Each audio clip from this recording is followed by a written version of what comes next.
When you ask most people what their favorite animal is, what do they usually say? Especially men. What do men usually say?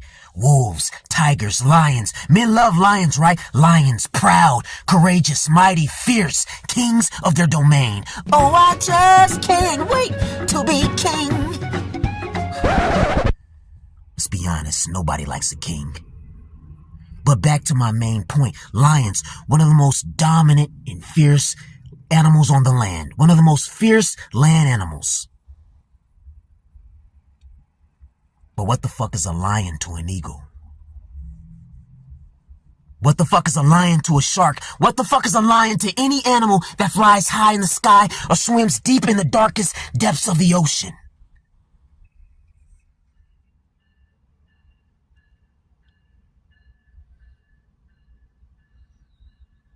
To associate this message with human life, or so-called human life, because the word human is strongly associated with the word humane, and I strongly believe that most humans are far from humane, but to use the word human nonetheless. Much like wild animals in a savanna, or a forest, or in the mountains, or deep in the darkest trenches of the ocean, wild animals that live in big cities, trailer parks, suburbs, known as human beings, are no different. Human beings have to put themselves in environments where their mind and their body is at its strongest. Metaphorically speaking, I don't mean, go jump off a cliff and try to fly like an eagle. No, that's not what I mean. For example, if you're an introvert, 9 times out of 10, you probably don't like being around lots of people, especially people you're not familiar with. You're probably least productive. Your energy level is probably much lower. Inversely, if you're an extroverted person, you probably love being around lots of people. You're probably most productive, most energetic when you're around lots of people, right? Now, this is what I'm talking about.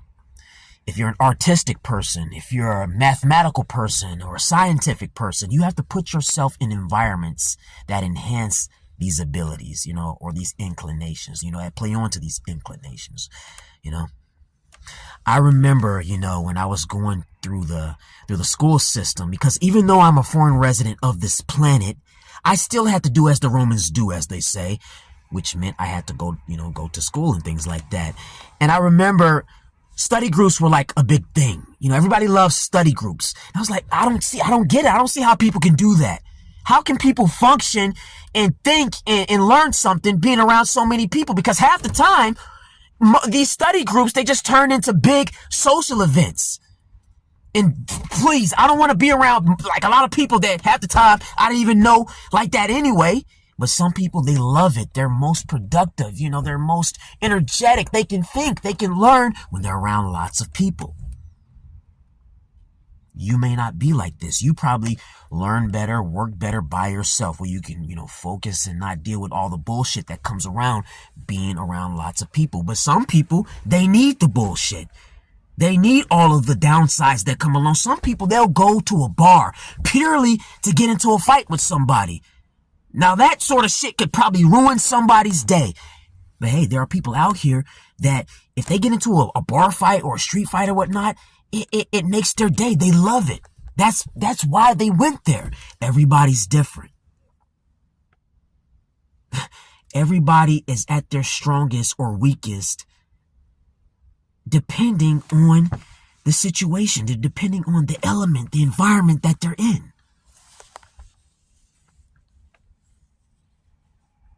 It doesn't matter how much bigger, stronger, faster, so-called smarter anyone is compared to you. All you have to do is find your sanctuary.